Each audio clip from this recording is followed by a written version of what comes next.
நீயும் எங்களோட வயசு தானே. நாங்கலாம் எவ்வளோ சந்தோஷமா இருக்கிறோம். நீ மட்டும் ஏன் கர்த்தர் நியாயமா இருக்கணும், கர்த்தருக்கு பிரியமானதை செய்யணும், அது இதுன்னு ஒளறிக்கிட்டு இருக்க. நீ இந்த உலகத்தில் சந்தோஷத்தை பார்க்காம, நீ பார்த்ததே இல்லாத பரலோகத்தை பற்றியெல்லாம் பேசுகிற. பேசாமல் நீ இங்கேயே எல்லாத்தையும் அனுபவிச்சுட்டு அதுக்கப்புறம் நரகத்துக்கு போனால் கூட நம்ம நல்லா தான் இருப்போம். நீ கொஞ்சமாவது மாறு. பரலோகன்ற விஷயம் இருக்குதா? நீ யாராவது பார்த்துருக்காங்களா? இல்லை உன்ட்ட சொன்னாங்களா போனவங்க? கொஞ்சமாவது மாறுன்னு உங்கள் மனசை குழப்பிட்டுருக்காங்களா? அப்போது இந்த வீடியோவை நீங்கள் பாருங்கள். இந்த வீடியோவை பார்த்து முடிக்கிறப்ப உண்மையிலே பரலோகன்னு ஒரு விஷயம் இருக்கா இல்லையான்ற தெளிவு உங்களுக்கு வந்துடும். வாங்க வீடியோக்குள்ளே போகலாம். Hi friends, welcome to mount of the Christ.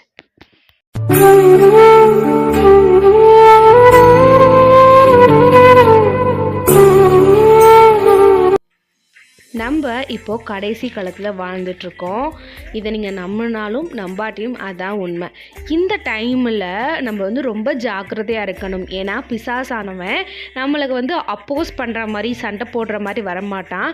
But நம்மளுக்கு ரொம்ப நெருங்கினவங்க மூலியமாக ரொம்ப ஸ்வீட்டான வேர்ட்ஸ் பேசிக்கிட்டு நம்மளுக்கு ரொம்ப ஆறுதலாக இருக்கிறவான வார்த்தைகளை பேசி நம்மளை வழி விலக போகச்சுறதுக்கு அவன் ரொம்பவே கங்கனை கட்டிட்டு அலையிறான். ஸோ பரலோகத்தை பற்றின ஒரு தெளிவான விளக்கத்தை ஒரு கதை மூலியமாக நான் உங்ககிட்ட சொல்கிறேன். உங்களுக்கு இந்த வீடியோ கரெக்டுன்னு பட்டுச்சுன்னா நீங்கள் எனக்கு கமெண்ட்ஸில் சொல்லுங்கள். இல்லை சிஸ்டர் இருக்காதுன்னு நீங்கள் நினச்சிங்கனாலும் அதுவும் எனக்கு கமெண்ட்ஸில் சொல்லுங்கள். ஒரு 2 குழந்தைங்க அம்மாவோட கர்ப்பப்பையில் பேசிக்கிச்சான். அதில் மொதல் குழந்தை 2வது குழந்தைய பற்றி கேட்டுச்சான். உனக்கு பிரசவத்து மேலே நம்பிக்கை இருக்கா? பிரசவத்துக்கு அப்புறம் ஒரு வாழ்க்கை இருக்குன்னு நீ நினைக்கிறியான்னு மொதல் குழந்தை கேட்டுச்சான். அதுக்கு 2வது குழந்தை சொன்னிச்சான், ஆமாம் கண்டிப்பாக நான் நம்புகிறேன். ஒருவேளை பிரசவம் ஆனதுக்கப்புறம் இங்கே விட அங்கே நல்லா வெளிச்சமாக இருக்கலாம். நம்ம கையில் சாப்பிடலாம், கையில் எடுத்து வாய் வழியாக சாப்பிடலாம். அதுக்கப்புறம் நம்ம நடக்கக்கூட வாய்ப்பு இருக்குது அப்படின்லாம் சொன்னிச்சான். அதுக்கு அந்த ஃபஸ்ட் பேபி சொன்னிச்சேன், முட்டாளே, நான் சும்மா உங்ககிட்ட கேட்டேன். நீ என்னடானா காலில் நடக்கலாங்கிற, வாயில் சாப்பிட்லாங்கிற. நமக்கு தான் அந்த தொப்புள் கொடி மூலியமாக சாப்பாடு வருது. அதுக்கப்புறம் நமக்கு அதில் எனர்ஜி கிடைக்குது. கண்டிப்பாக டெலிவரின்னு ஒரு விஷயம் இருக்கலாம். பட் டெலிவரிக்கு அப்புறம் நீ சொல்கிற மாதிரியான காரியங்கள்லாம் இருக்காது அப்படின்னு சொன்னிச்சான். அதுக்கு மொதல் குழந்தை சொன்னிச்சா, இல்லை நான் நம்புகிறேன்ப்பா, கண்டிப்பாக டெலிவரிக்கு அப்புறம் ஒரு லைஃப் இருக்குது அப்படின்னு சொல்லிச்சான். அதுக்கு மொதல் குழந்தை சொன்னிச்சா, சரி டெலிவரிக்கு அப்புறம் ஒரு லைஃப் இருக்குங்கிறல அதை நீ பார்த்தியா? இல்லைன்னா வெளியே போன யாராச்சும் உங்ககிட்ட சொன்னாங்களா? டெலிவரி ஆனதுக்கப்புறம் நீ அம்மா வயிற்றுலேருந்து வந்துடுவ, அங்கே வெளிச்சம் இருக்கும், அங்கே காலில் நடப்பீங்க, கையில் எடுத்து வாய் வழியாக சாப்பிடுவீங்கன்னு சொன்னாங்களா? சும்மா நீ பார்க்காத விஷயத்தை பற்றி லூஸ் மாதிரி உளராத அப்படின்னு சொன்னிச்சான். அதுக்கு 2வது பேபி சொன்னிச்சான், நீ என்ன வேணால் சொல்லிக்க, ஆனால் எனக்கு ஒரு விஷயம் நல்லா தெரியும். நான் ஒரு வேளை டெலிவரி ஆகி வெளியே போயிட்டா என்ன நடக்கும்னு தெரியாது, ஆனால் அம்மானு ஒருத்தவங்க இருப்பாங்க, அவங்க என்ன பார்த்துப்பாங்க அப்படின்னு சொன்னிச்சான். மொதல் பேபிக்கு ரொம்ப கோவம் வந்துருச்சான். என்னது அம்மாவா? நான்லாம் அம்மாவை பார்த்ததே இல்லையே, அம்மானு ஒரு விஷயம் இருக்குதா?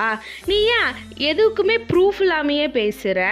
சரி அம்மான்னு சொல்கிறேல, அம்மா எங்கே காட்டு அப்படின்னு மொதல் குழந்தை கேட்டுச்சான். அதுக்கு 2வது குழந்தை சொன்னிச்சான், அம்மா நம்மளை சுற்றி தான் இருக்கிறாங்க, நீ கொஞ்ச நேரம் அமைதியாக இருந்து பாரேன், அப்போ அம்மாவோட ப்ரெசன்ஸை நீ ஃபீல் பண்ணுவ, சம்டைம்ஸ் அவங்க பேசுகிறது கூட உனக்கு கேட்கும் அப்படின்னு சொன்னிச்சான். அதுக்கு மொதல் குழந்தை சொன்னிச்சான், என்னை பொறுத்த வரைக்கும் டெலிவரின்னு ஒரு விஷயம் இருந்துச்சுன்னா அதுக்கப்புறம் வெறுமை தான் இருக்கும், அதுக்கப்புறம் வெறும் இருட்டு தான் இருக்கும், அதுக்கப்புறம் ஒரு வாழ்க்கை இருக்குன்னு நான் நம்பலை அப்படின்னு முடிச்சுதான்.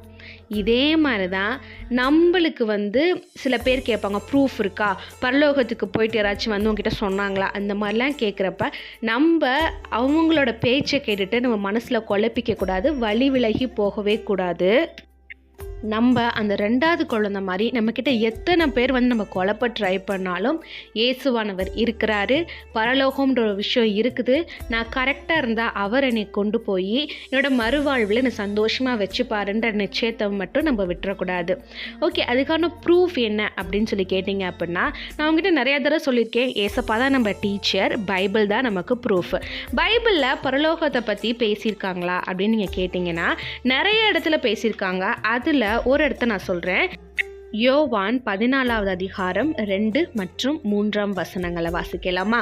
என் பிதாவின் வீட்டில் அநேக வாசஸ்தலங்கள் உண்டு, அப்படி இல்லாதிருந்தால் நான் உங்களுக்கு சொல்லியிருப்பேன். ஒரு ஸ்தலத்தை உங்களுக்காக ஆயத்தம் பண்ண போகிறேன்.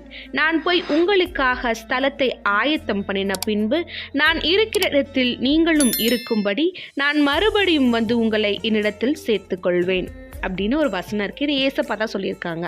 இதே மாதிரி வெளிப்படுத்தின விசேஷம், சங்கீதம், கொரிந்தியர்னு நிறைய இடத்துல பரலோகத்தை பற்றின நிச்சயம் நமக்கு கொடுக்கப்பட்டிருக்கு. ஸோ கர்த்தரை மட்டும் நம்புங்க, பைபிளை மட்டும் விசுவசிங்க.